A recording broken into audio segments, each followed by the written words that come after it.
ಓಂ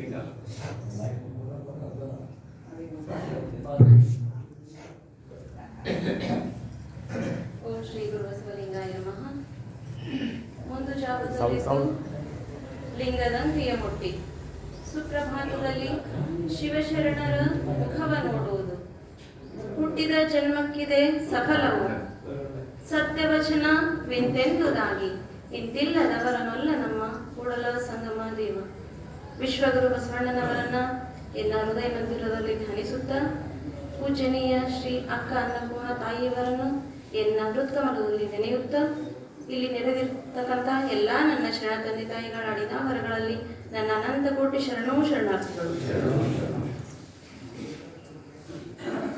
ಇವತ್ತು ನಾನು ಹೇಳಬೇಕೆಂದಿರುವ ವಿಷಯ ಏನೆಂದರೆ, ಇತ್ತೀಚಿನ ದಿನಗಳಲ್ಲಿ ಈ ವಿಶ್ವದಲ್ಲಿ, ಅದರಲ್ಲೂ ನಮ್ಮ ಭಾರತ ದೇಶದಲ್ಲಿ ಈ ಜಾತಿ ಅಂತ ಕಿತ್ತಾಡ್ಕೊಂಡು ಸಾಯ್ತಾ ಇದ್ದಾರೆ.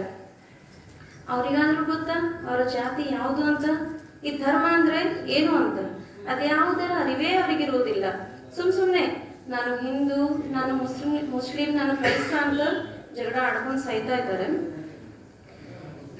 ಈ ಅಸಲಿಗೆ ಜಾತಿ ಅನ್ನುವಂಥ ಶಬ್ದ ಎಲ್ಲಿಂದ ಬಂತು ಅಂದ್ರೆ, ಹಿಂದಿನ ಕಾಲದ ಪುರೋಹಿತ ಶಾಹಿಗಳಿಂದ, ಅಂದ್ರೆ ಆಗಿನ ಕಾಲದ ಬ್ರಾಹ್ಮಣ ಮನೆತನಗಳಿಂದ ಈ ಜಾತಿ ಅನ್ನುವಂಥ ಶಬ್ದ ಹುಟ್ಟಿಕೊಂಡು ಇವಾಗ ಈ ಸಮಾಜಘಾತಕ ಕೆಲಸಗಳು ನಡೆಯುವಲ್ಲಿ, ಈ ಭಾರತ ದೇಶವನ್ನು ಒಡೆಯುವಲ್ಲಿ ಸಂಪೂರ್ಣವಾಗಿ ಸಫಲವಾಗಿದೆ.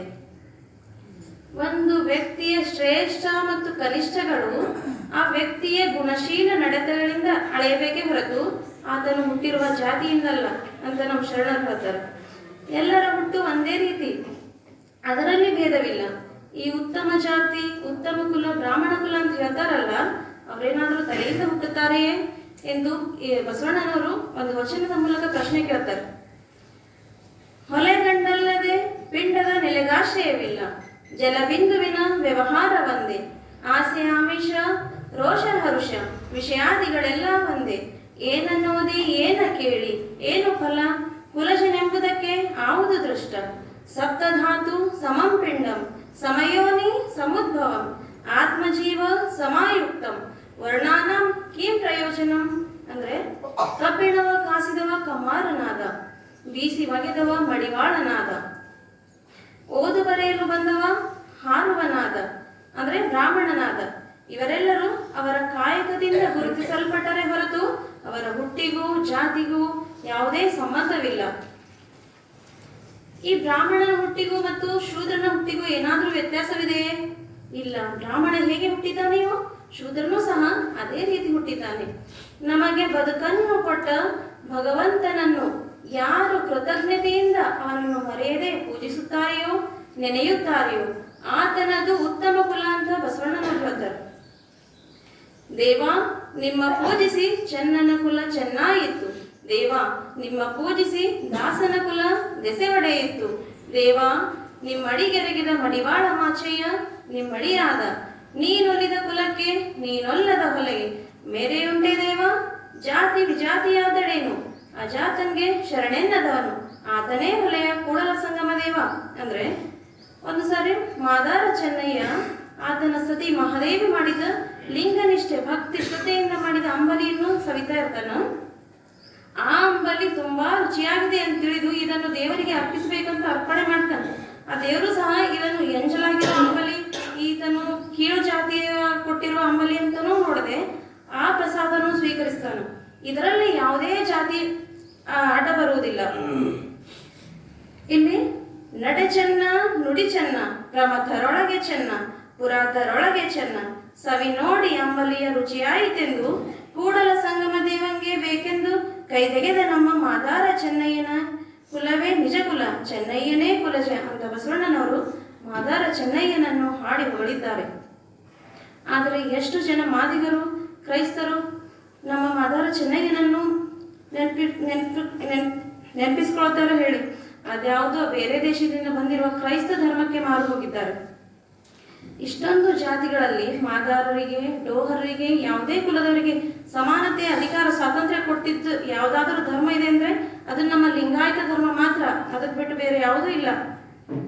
ಯಾವನಾದ್ರೂ ಒಬ್ಬನು ಮಾದಾರ, ಡೋಹರ ಯಾರಾದ್ರೂ ನಮ್ಮ ಬಸವಣ್ಣರಿಗೆ ನೆನೆಸಿರೋದು ಇದೆಯಾ? ಇಷ್ಟಿದಾಗೆ ಇಲ್ಲ.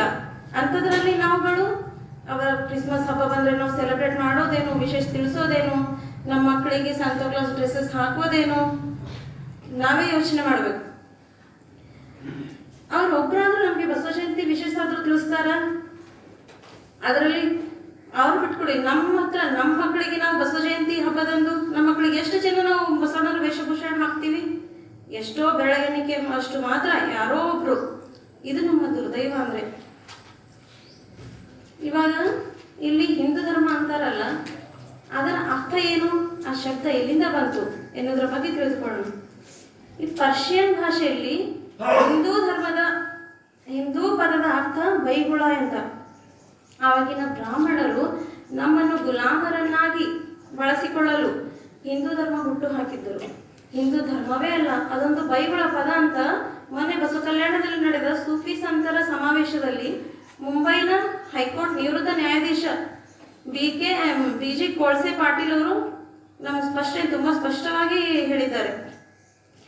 ಇಲ್ಲಿ ಕನ್ನಡದ ಜ್ಞಾನಪೀಠ ಪ್ರಶಸ್ತಿ ಪುರಸ್ಕೃತರಾದಂತಹ ಕುವೆಂಪು ಅವರಿಗೆ ಮೈಸೂರು ಆಕಾಶವಾಣಿ ಕೇಂದ್ರದಿಂದ ಒಂದು ಸರ್ತಿ ಸಂದರ್ಶನ ಇರ್ತದೆ. ಅವರಿಗೆ ಒಂದು ಕ್ವಶನ್ ಕೇಳ್ತಾರೆ, ನಿಮ್ಮ ಹಿಂದೂ ಧರ್ಮ ವಿಶ್ವ ಧರ್ಮನಾ ಅಂತ. ಅವಾಗ ಅವರು ಹಿಂದೂ ಧರ್ಮ ವಿಶ್ವ ಧರ್ಮ ಅಲ್ಲ ಅಂತ ಖಡಾಖಂಡಿತವಾಗಿ ಹೇಳಿದ್ದಾರೆ.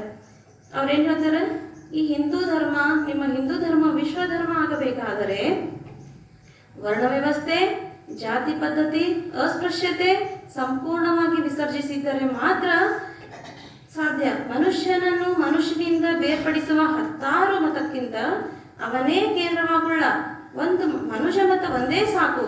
ವ್ಯಕ್ತಿಯ ಮಾನಸಿಕ ಶಾಂತಿಯೇ ವಿಶ್ವ ಶಾಂತಿಗೆ ಬುನಾದಿ ಎಂದು ತಿಳಿಸಿದ್ದಾರೆ. ಇವೆಲ್ಲ ಲಕ್ಷಣಗಳಿರೋದು ಕೇವಲ ನಮ್ಮ ಲಿಂಗಾಯತ ಧರ್ಮದಲ್ಲಿ ಮಾತ್ರ. ಅವರೊಂದು ಕವನ ನೋಡಿ, ಕುವೆಂಪುರವ್ರದ್ದು. ಸಗ್ಗದ ಬಾಗಿಲು ಎಲ್ಲಿ ಹೋದಣ್ಣ, ನುಗ್ಗಿದೆನೆಲ್ಲಿಯೂ ಸಿಗಲಿಲ್ಲಣ್ಣ, ಕಾಶಿಗೆ ಹೋದೆನು ಅಲ್ಲಿಲ್ಲಣ್ಣ, ಮುಳುಗೆದೆ ಗಂಗೆಯೊಳ ಅಲ್ಲಿಲ್ಲಣ್ಣ, ಘಣ ಘಣ ಘಣ ಘಣ ಗಂಟೆಯ ಬಾರಿಸಿ ಮಣ ಮಣ ಮಣ ಮಣ ಮಂತ್ರವ ಹೇಳಿದೆ, ಪೂಜೆಯ ಮಾಡಿದೆ ಧೂಪವ ಹಾಕಿದೆ, ದಕ್ಷಿಣೆ ಎತ್ತೆನು ಹಾರುವ ರಾಳಿಗೆ, ಪಂಡಿತವರ್ಯರ ಸೇವೆಯ ಮಾಡಿದೆ, ವೇದವ ನೋದಿದೆ ತರ್ಕವ ಮಾಡಿದೆ, ಸಗ್ಗದ ಬಾಗಿಲು ಎಲ್ಲಿಯೂ ಇಲ್ಲ, ನುಗ್ಗಿದ ಕಡೆ ತಲೆ ತಾಗದೇ ಇಲ್ಲ, ಸಗ್ಗದ ಬಾಗಿಲು ಎಲ್ಲಿ ಹುದಣ್ಣ, ನುಗ್ಗಿದೆನೆಲ್ಲಿಯೂ ಸಿಗಲಿಲ್ಲಣ್ಣ, ಸಗ್ಗದ ಬಾಗಿಲು ಅಲ್ಲಿ ಹುದಣ್ಣ, ನುಗ್ಗಿದರಲ್ಲೇ ತೆರೆಯುವುದಣ್ಣ, ಹಕ್ಕಿಯ ಟೂವಿಯೊಳ ಅವಿತಿದೆ ಅಣ್ಣ, ಹೂವಿನ ಬಣ್ಣದೊಳ ಅಡಗಿದೆ ಅಣ್ಣ, ದುಡಿಯುವ ರೈತನ ನೇಗಿಲೊಳಡಗಿದೆ, ಕಡಿಯುವ ಕೂಲಿಯ ಕತ್ತಿಯೊಳಡಗಿದೆ, ನೇಗಿಲ ಗೆರೆಯೇ ಸಗ್ಗದ ಹಾದಿ, ಕರ್ಮವೇ ಬಾಗಿಲಿ ಗೊಯ್ಯುವ ಬೀದಿ, ಹಕ್ಕಿಗಳುಲಿಯಲು ಹೂಗಳರಳಲು, ತಾಯಿಯು ಕಂದನ ಮುದ್ದಿಸಿನಲಿಯಲು, ಸಗ್ಗದ ಬಾಗಿಲು ಅಲ್ಲಿ ಹುದಣ್ಣ, ನುಗ್ಗಿದರಲ್ಲೇ ತೆರೆಯುವುದಣ್ಣ. ಅಂದ್ರೆ ಇದರ ಅರ್ಥ, ಸಗ್ಗದ ಬಾಗಿಲು ಅಂದ್ರೆ ಸ್ವರ್ಗದ ಬಾಗಿಲು. ಅದನ್ನು ಎಲ್ಲೆಲ್ಲೂ ಹುಡುಕಿದೆ. ಕಾಶಿಗೆ ಹೋದೆ, ಗಂಗೆಯಲ್ಲಿ ಮಿಂದೆ, ಸ್ವರ್ಗ ಅಲ್ಲೂ ಇಲ್ಲ. ಪೂಜೆಯನ್ನು ಮಾಡಿದೆ, ಧೂಪ ಹಾಕಿದೆ, ಗಂಟೆ ಬಾರಿಸಿದೆ, ಮಂತ್ರ ಹೇಳಿದೆ, 6ವರೆಗೆ ಅಂದ್ರೆ ಬ್ರಾಹ್ಮಣರಿಗೆ ದಕ್ಷಿಣೆ ಕೊಟ್ಟೆ, ಮಂತ್ರವೂ ಓದಿದೆ, ಸ್ವರ್ಗ ಎಲ್ಲೂ ಸಿಗಲೇ ಇಲ್ಲ. ಸ್ವರ್ಗ ಅನ್ನೋದಿದ್ರೆ ತಾನೇ ಸಿಗೋದಕ್ಕೆ. ಸ್ವರ್ಗ ಎಲ್ಲಿದೆ ಅಂದ್ರೆ ಹಕ್ಕಿಗಳ ಕಲರವದಲ್ಲಿ, ಹೂವಿನ ಬಣ್ಣದಲ್ಲಿ, ಕಷ್ಟಪಟ್ಟು ದುಡಿಯುವ ರೈತನ ನೇಗಿಲಿನಲ್ಲಿ ಇದೆ, ಕೂಲಿ ಕೆಲಸ ಮಾಡುವ ಕಾರ್ಮಿಕನ ಕತ್ತಿಯಲ್ಲಿ ಸ್ವರ್ಗ ಇದೆ ಅಂತ ಹೇಳ್ತಾರೆ. ತಾಯಿಯು ತನ್ನ ಮಗುವನ್ನು ಮುದ್ದಿಸುವುದರಲ್ಲಿ ಸ್ವರ್ಗ ಇದೆ ಅಂತ ಹೇಳಿದ್ದಾರೆ. ಈ ಸ್ವಾಮಿ ವಿವೇಕಾನಂದರು ಸರ್ತಿ ಹೇಳ್ತಾರೆ, ಇದ್ದಾಗ ರೊಟ್ಟಿ ಕೊಡದೆ ಸತ್ತಾಗ ಸ್ವರ್ಗ ಕೊಡುವ ದೇವರನ್ನು ನಾನು ಯಾವತ್ತೂ ನಂಬುವುದಿಲ್ಲ ಅಂತ. ನಮಗೆ ತಿಳಿಯಬೇಕಾದದ್ದು ಸಮುದ್ರದಷ್ಟು, ತಿಳಿದಿರುವುದು ಮಾತ್ರ ಹನಿಯಷ್ಟು. ಈ ಕರ್ನಾಟಕದಲ್ಲಿ ಒಬ್ರು ಸೂಫಿ ಸಂತರಿದ್ದಾರೆ. ಅವರ ಹೆಸರು ಇಬ್ರಾಹಿಂ ಸುತಾರ್ ಅಂತ. ಅವರು ಮೂಲತಃ ಮುಸ್ಲಿಂ ಅವರು. ಅವ್ರು ಹೇಳ್ತಾರೆ, ಈ ಬ್ರಾಹ್ಮಣ, ಲಿಂಗಾಯತ, ಮುಸಲ್ಮಾನ್ ಏನದಾವಲ್ಲ, ಇವು ಜಾತಿವಾಚಕ ಪದಗಳಲ್ಲ, ಇವು ಕೇವಲ ತತ್ವವಾಚಕ ಪದಗಳು. ನಾವು ಅದನ್ನು ಜಾತಿವಾಚಕ ಪದಗಳಂತ ತಿಳ್ಕೊಂಡಿದ್ದೀವಿ. ಈಗ ಬ್ರಾಹ್ಮಣ ಅನ್ನೋ ಶಬ್ದವಾಗಲಿ, ಮುಸಲ್ಮಾನ ಅನ್ನೋ ಶಬ್ದವಾಗಲಿ, ಲಿಂಗಾಯತ ಅನ್ನೋ ಶಬ್ದವಾಗಲಿ, ಅದನ್ನು ಗಮನಿಸಿದರೆ ಅದರಲ್ಲಿ ವಿಶೇಷವಾದಂಥ ಒಂದು ಅರ್ಥ ಸಿಗ್ತದೆ. ಅದನ್ನು ನಾವು ತಿಳ್ಕೊಳ್ಬೇಕು. ಈಗ ನಾವು ಬ್ರಾಹ್ಮಣ ಅಂತ ಯಾರಿಗೆ ಅನ್ನಬೇಕು ಅಂದ್ರೆ, ಬ್ರಹ್ಮ ಜಾನಾತಿ ಇತಿ ಬ್ರಾಹ್ಮಣ. ಆ ಬ್ರಹ್ಮನ ಸ್ವರೂಪವನ್ನು ಯಥಾರ್ಥವಾಗಿ ಯಾರು ತಿಳಿದಿರೋರೋ ಅವನಿಗೆ ಮಾತ್ರ ಬ್ರಾಹ್ಮಣ ಅನ್ನಬೇಕು. ಇದು ಬ್ರಾಹ್ಮಣನಿಗಿರುವ ಅರ್ಥ, ಇಲ್ಲಾಂದ್ರೆ ಇಲ್ಲ. ಇವಾಗ ಮುಸಲ್ಮಾನ ಅನ್ನೋದು ಕೂಡ ಜಾತಿವಾಚಕ ಪದ ಅಲ್ಲ, ಸ್ವತಃ ಇದನ್ನು ಪೈಗಂಬರೇ ಹೇಳ್ಕೊಂಡು ಬಂದಿದ್ದಾರೆ. ಮುಸಲ್ಮಾನ ಎಂದರೆ ಏಕದೇವೋಪಾಸನೆಯಲ್ಲಿ ನಿಷ್ಠೆಯುಳ್ಳವನಾಗಿ ಮಾನವೀಯ ಮೌಲ್ಯಗಳನ್ನು ತನ್ನಲ್ಲಿ ಅಳವಡಿಸಿಕೊಂಡು ವಿಶ್ವವನ್ನು ಮತ್ತು ವಿಶ್ವದ ಜನಾಂಗವನ್ನು ಪ್ರೀತಿಸುವವನಿಗೆ ಮುಸಲ್ಮಾನ ಅನ್ನಬೇಕು. ಆ ಅರ್ಹತೆ ಅವನಲ್ಲಿ ಇದ್ರೆ ಮಾತ್ರ ಮುಸಲ್ಮಾನ, ಇಲ್ಲಾಂದ್ರೆ ಇಲ್ಲ ಅಂತ ಹೇಳ್ತಾರೆ. ಮತ್ತೆ ವೀರಶೈವ ಅಂದ್ರೆ ಸಿದ್ಧಾಂತ ಶಿಖಾಮಣಿಗಳು ಹೇಳ್ತಾರೆ, ವಿ ಶಬ್ದೇ ನೋಚತೆ ವಿದ್ಯೆ ಶಿವ ಜೀವೈಕ್ಯಂ ಬೋಧಿತ ತಸ್ಯಾಂ ರಮತೆ ಏ ಶೈವ ವೀರಶೈವ. ಇಲ್ಲಿ ವಿ ಅಂದ್ರೆ ವಿದ್ಯೆ, ಅದು ಬ್ರಹ್ಮವಿದ್ಯೆ. ಆ ಬ್ರಹ್ಮವಿದ್ಯೆಯಲ್ಲಿ ಯಾರ ಬುದ್ಧಿ ರಮಣವಾಗುತ್ತದೆಯೋ ಅವನು ವೀರಶೈವ ಅಂತ ಹೇಳ್ತಾರೆ. ಹಾಗೆಯೇ ಲಿಂಗಾಯತ ಅನ್ನೋದು ಲಿಂಗದ ಸ್ವರೂಪವನ್ನು ಅರಿತವನು, ಆ ಭಾವವನ್ನು ತಾನು ಧಾರಣೆ ಮಾಡಿದವನು ಯಾರೋ ಅವರಿಗೆ ಲಿಂಗಾಯತ ಎನ್ನಬೇಕು. ಇಲ್ಲೇ ಇದ್ದರೆ ಅವರು ಲಿಂಗಾಯತ ಅನ್ನೋದಕ್ಕೂ ಅರ್ಹತೆ ಇರೋದಿಲ್ಲ ಅವರಿಗೆ. ಈಗಂತ ಫ್ರೆಂಡ್ ಸುಧಾರ್ ಅವರು ತಿಳಿಸ್ಕೊಟ್ಟಿದ್ದಾರೆ. ಮತ್ತೆ ಇಲ್ಲಿ ನಮ್ಮಲ್ಲಿ ಲಿಂಗಾಯತ ಹಾಗೂ ವೀರಶೈವ ಲಿಂಗಾಯತ ಅನ್ನುವಂಥ ಗೊಂದಲಗಳು ನಮ್ಮಲ್ಲಿ ಕಾಣುತ್ತಿವೆ. ಲಿಂಗಾಯತ ಹಾಗೂ ವೀರಶೈವ ಎರಡೂ ಒಂದೇ ಅಂತ ನಾವು ತಿಳಿದುಕೊಂಡಿದ್ದೀವಿ. ಇವೆರಡರ ಬಗ್ಗೆ ಸ್ವಲ್ಪ ನಾವಿಲ್ಲಿ ತಿಳಿದುಕೊಳ್ಳೋಣ. ಇದರ ಬಗ್ಗೆ ಎಂ ಕಲಬುರ್ಗಿ ಅವರು ತುಂಬಾ ಚೆನ್ನಾಗಿ ಸ್ಪಷ್ಟನೆ ನೀಡಿದ್ದಾರೆ. ಇಲ್ಲಿ ವೀರಶೈವನೇ ಬೇರೆ, ಲಿಂಗಾಯತ ಧರ್ಮನೇ ಬೇರೆ. ವೀರಶೈವ ದ್ವೈತ, ಲಿಂಗಾಯತ ಅದ್ವೈತ. ನಮ್ಮ ಮೂರ್ಖತನಕ್ಕೆ ನಾವು ಎರಡೂ ಒಂದು ಮಾಡ್ಕೊಂಡು ಬಿಟ್ಟಿದ್ದೀವಿ. ವೀರಶೈವದಲ್ಲಿ ಅವರು ಕೈಲಾಸ ಇದೆ, ಸತ್ತ ಮೇಲೆ ಸ್ವರ್ಗ ಇದೆ ಅಂತ ಅವರು ಒಪ್ಕೊಳ್ತಾರೆ. ಕೈಲಾಸದಲ್ಲಿ ಶಿವ ಪಾರ್ವತಿ ಎಲ್ಲರೂ ಇದ್ದಾರೆ ಅಂತ ಒಪ್ಕೊಳ್ತಾರೆ. ಆದ್ರೆ ನಾವು ಒಪ್ಕೊಳ್ಳೋದಿಲ್ಲ. ನಮಗೆ ಈ ಕಾಯವೇ ಕೈಲಾಸ, ದೇಹವೇ ದೇವಾಲಯ. ನಮಗೆ ಕೈಲಾಸ ಅನ್ನೋದು ಸ್ವರ್ಗ ಅನ್ನೋದು ಎಲ್ಲೋ ಇಲ್ಲ, ನಮ್ಮ ಕಾಯಕದಲ್ಲಿಯೇ ಕೈಲಾಸ ಅಂತ ನಾವು ಒಪ್ಕೊಳ್ತೀವಿ. ಇದನ್ನು ಕೋರ್ಟ್ನಲ್ಲೂ ಸಹ ತೀರ್ಪು ಬಂದಿದ್ದೆ. ನಾವು ಲಿಂಗಾಯತ ಅಂತ ಹೇಳ್ಬೇಕಂತ ನಾವು ಇನ್ನೂ ತನಕ ಒಪ್ಕೊಳ್ಳೋದಿಲ್ಲ. ಇಲ್ಲಿ ತಪ್ಪು ಎಲ್ಲಾಗಿದೆ ಅಂದ್ರೆ, ಇಲ್ಲಿ ಆಂಧ್ರದಲ್ಲಿ ರೇಣುಕಾಚಾರ್ಯರು ಅಂತ ಇದ್ದಾರಲ್ಲ, ಅವರು ವೀರಶೈವರು. ಅವರು ಗುಡಿಯಲ್ಲಿ ಸ್ಥಾವರ ಲಿಂಗಕ್ಕೆ ಪೂಜೆ ಮಾಡ್ತಾ ಇದ್ರು. ಅವರು ಒಂದ್ಸರಿ ಪ್ರವಾಸಕ್ಕೆ ಕರ್ನಾಟಕಕ್ಕೆ ಹೋದಾಗ ಅವರು ಆ ಗುಡಿಯಲ್ಲಿನ ಸ್ಥಾವರ ಲಿಂಗದ ಒಂದು ಚಿಕ್ಕ ಮೂರ್ತಿ ಮಿನಿಯೇಚರ್ ಅನ್ನು ತೆಗೆದುಕೊಂಡು ಕರ್ನಾಟಕ ಹೋಗ್ತಾರೆ. ಒಂದು ಮನೆಯಲ್ಲಿ ಅದನ್ನ ಇಟ್ಟು ಪೂಜೆ ಮಾಡ್ತಾರೆ.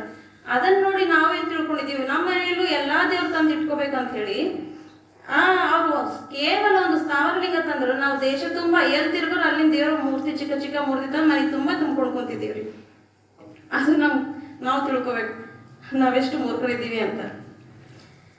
ತಮ್ಗೆಲ್ರಿಗೂ ತಿಳಿದಿರೋ ಹಾಗೆ ಒಬ್ಬ ತೆಲುಗು ವೇಮನ ಕವಿ, ಆತನಿಗೆ ಎರಡನೇ ಅಲ್ಲಮ ಪ್ರಭು ಅಂತ ಕರೀತಾರೆ.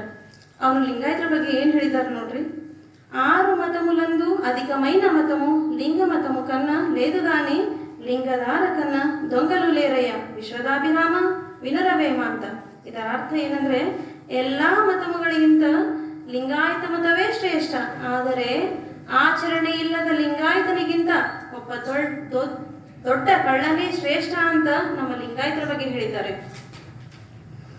ಮತ್ತೆ ಇಲ್ಲಿ ನಮ್ಮ ಬಸವಣ್ಣನವರು ಒಂದು ವಚನ ನೋಡಿ, ಲಿಂಗದಲ್ಲಿ ಹುಟ್ಟಿ ಲಿಂಗವನ್ನರಿಯದಂತವರಿರಲಿ, ಷಡು ಮಹಾವೇದ ಶಾಸ್ತ್ರಾಗಮ ಪುರಾಣದ ಅರ್ಥವನ್ನೋದಿ ಲಿಂಗ ಉಂಟು ಇಲ್ಲೆಂಬ ಜ್ಞಾನಿಗಳೆಂತಿರಲಿ, ಷಡು ಶೈವರು ಹಂಚಾಗಿ ಹೋದರು ಎಂತ ನಿಜ ಲಿಂಗವಂತಂಗೆ ಸರಿಯೆಂಬೆ, ಅದ್ವೈತಿಗಳೆಲ್ಲ ಲಿಂಗಾರಾಧನೆ ಹುಸಿಯೆಂದು ಬುದ್ಧಿ ತಪ್ಪಿ ಕ್ರಮಗೆಟ್ಟು ಹೋದರು, ಬ್ರಹ್ಮ ನಾನೆಂದು ಶಿರೋ ಹೋಗಾಡಿಸಿಕೊಂಡನು, ಬ್ರಹ್ಮಾದಿ ದೇವತೆಗಳೆಲ್ಲ ಮಹಾಲಿಂಗಕ್ಕೆ ದೂರಾಗಿ ಹೋದರು, ಹಮ್ಮಿಲ್ಲದ ಕಾರಣ ನಮ್ಮ ಕೂಡಲ ಸಂಗನ ಶರಣರು ಜಗವಂದ್ಯರಾದರು.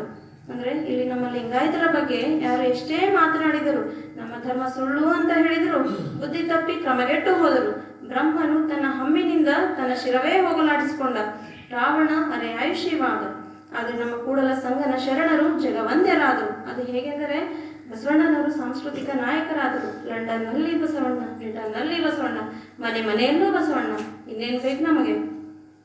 ಕೊನೆಯದಾಗಿ ನಮ್ಮ ಚೆನ್ನಬಸವಣ್ಣನವರು ಒಂದು ವಚನವನ್ನು ಹೇಳಿ ನನ್ನ ಮಾತುಗಳನ್ನು ಮುಗಿಸುತ್ತೇನೆ. ನಮ್ಮ ಪುರಾತನರ ವಚನಗಳ ಓದದೆ ಇದ್ದಾರು, ನಮ್ಮ ಪುರಾತನರ ವಚನಗಳ ಓದದೆ ಇದ್ದಾರು, ಓದಿಯು ನಂಬುಗೆ ಇಲ್ಲದೆ ಇದ್ದಾರು, ಓದಿಯು ನಂಬುಗೆ ಇಲ್ಲದೆ ಇದ್ದಾರು, ನೂರಕ್ಕೊಬ್ಬರಲ್ಲದೆ ನಂಬರು, ನೂರಕ್ಕೊಬ್ಬರಲ್ಲದೆ ನಂಬರು, ನಮ್ಮ ಆದ್ಯರ ವಚನಗಳ ಜರೆದಾರು, ನಮ್ಮ ಆದ್ಯರ ವಚನಗಳ ಜರೆದಾರು, ತಮ್ಮ ಕವಿತ್ವವ ಮೆರೆದಾರು, ತಮ್ಮ ಕವಿತ್ವವ ಮೆರೆದಾರು, ನಮ್ಮ ಆದ್ಯರ ವಚನಗಳಿಂದೊದಗಿದ ಜ್ಞಾನವೆಂಬುದ ನರಿಯರು. ನಮ್ಮ ಆದ್ಯರ ವಚನಗಳಿಂದೊದಗಿದ ಜ್ಞಾನವೆಂಬುದ ನರಿಯರು. ತಾಯಿಯಿಂದ ಮಕ್ಕಳಾದರೆಂಬುದ ನರಿಯರು. ತಾಯಿಯಿಂದ ಮಕ್ಕಳಾದರೆಂಬುದ ನರಿಯರು. ಊರೆಲ್ಲಕ್ಕೆ ಹುಟ್ಟಿದ ಹಾಗೆ ನುಡಿದಾರು. ಊರೆಲ್ಲಕ್ಕೆ ಹುಟ್ಟಿದ ಹಾಗೆ ನುಡಿದಾರು. ನಮ್ಮ ಆದ್ಯರ ವಚನ ಜ್ಞಾನದ ನಿಲಯ ತೆಗೆದಿರಿಸಿತ್ತು. ನಮ್ಮ ಆದ್ಯರ ವಚನ ಜ್ಞಾನದ ನಿಲಯ ತೆಗೆದಿರಿಸಿತ್ತು. ನಮ್ಮ ಪುರಾತನರ ವಚನವೇ ತಾಯಿ ತಂದೆ ಎಂದರಿಯರು. ನಮ್ಮ ಪುರಾತನರ ವಚನವೇ ತಾಯಿ ತಂದೆ ಎಂದರಿಯರು. ನಮ್ಮ ಆದ್ಯರ ವಚನ ಮದಮತ್ಸರ್ಯಾದಿ ಅರಿಷಡ್ವರ್ಗ ಸಪ್ತವ್ಯಸನ ಪಂಚೇಂದ್ರಿಯ ದಶವಾಯುಗಳಿಚ್ಛೆಯ ಹರಿವ ಮನವ ಸ್ವಸ್ಥವಾಗಿ ನಿಲ್ಲಿಸಿತ್ತು. ನಮ್ಮ ಆದ್ಯರ ವಚನ ಮದಮತ್ಸರ್ಯಾದಿ ಹರಿಷಡ್ವರ್ಗ ಸಪ್ತವ್ಯಸನ ಪಂಚೇಂದ್ರಿಯ ದಶವಾಯುಗಳಿಚ್ಛೆಗೆ ಹರಿವ ಮನವ ಸ್ವಸ್ಥವಾಗಿ ನೆಲೆಸಿತ್ತು. ನಮ್ಮ ಆದ್ಯರ ವಚನ ಅಂಗೇಂದ್ರಿಯಗಳೆಲ್ಲ ಲಿಂಗೇಂದ್ರಿಯಗಳೆನಿಸಿತ್ತು. ನಮ್ಮ ಆದ್ಯರ ವಚನ ಅಂಗೇಂದ್ರಿಯಗಳೆಲ್ಲ ಲಿಂಗೇಂದ್ರಿಯಗಳೆನಿಸಿತ್ತು. ನಮ್ಮ ಆದ್ಯರ ವಚನ 101 ಸ್ಥಳವ ಮೀರಿದ ಮಹಾದಲ್ಲಿ ನೆಲೆಸಿತ್ತು. ನಮ್ಮ ಆದ್ಯರ ವಚನ 101 ಸ್ಥಳವ ಮೀರಿದ ಮಹಾದಲ್ಲಿ ನೆಲೆಸಿತ್ತು. ನಮ್ಮ ಆದ್ಯರ ವಚನ 216 ಲಿಂಗಕ್ಕೆ ಸರ್ವೇಂದ್ರಿಯವ ಸನ್ಮತವ ಮಾಡಿ ಸಾಕಾರವ ಸವೆದು ನಿರಾಕಾರವನರಿದ ನಿರವಲಯ ಸತ್ಯದ ಸುಖದಲ್ಲಿರಿಸಿತ್ತು. ಇಂತಪ್ಪ ಆದ್ಯರ ವಚನ ಭಂಡಾರವ ನಮ್ಮ ಪ್ರಭುದೇವರು ಮುಖ್ಯವಾಗಿ 770 ಅಮರ ಗಣಗಳು ಅಸಂಖ್ಯಾತ ಪುರಾತನರು ಪ್ರಮಥ ಗಣಗಳು ಕೇಳಿ ಹೇಳಿ ಕೊಂಡಾಡಿದ ಕಾರಣ ಕೇಳಿ ಹೇಳಿ ಕೊಂಡಾಡಿದ ಕಾರಣ ನಮ್ಮ ಕೂಡಲ ಚೆನ್ನ ಸಂಗಯ್ಯನಲ್ಲಿ ನಮ್ಮ ಕೂಡಲ ಚೆನ್ನ ಸಂಗಯ್ಯನಲ್ಲಿ ಸರ್ವಸುಖವ ಸೂರೆಗೊಂಡು ಸರ್ವಸುಖವ ಸೂರೆಗೊಂಡು ಸ್ವಯಲಿಂಗವಾದರು ಸ್ವಯಲಿಂಗವಾದರು ಸ್ವಯಲಿಂಗವಾದರು. ಶರಣು ಶರಣು.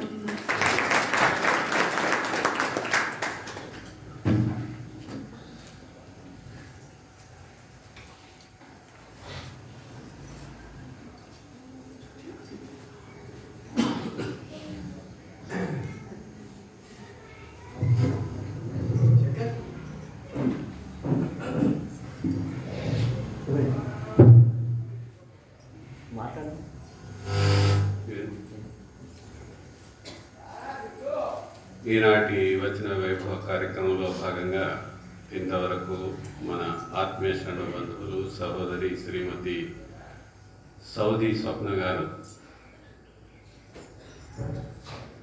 లింగాయత ధర్మం యొక్క విశిష్టతను గురించి విశ్లేషణాత్మకంగా ధర్మం అంటే ఏమిటి, మతం అంటే ఏమిటి, జాతి అంటే ఏమిటి వాటిని వివరిస్తూ ఎంతో విశ్లేషణాత్మకంగా తమ అనుభవాన్ని మనందరితో పంచుకున్నారు. వారికి మనందరి తరఫున చప్పట్ల ద్వారా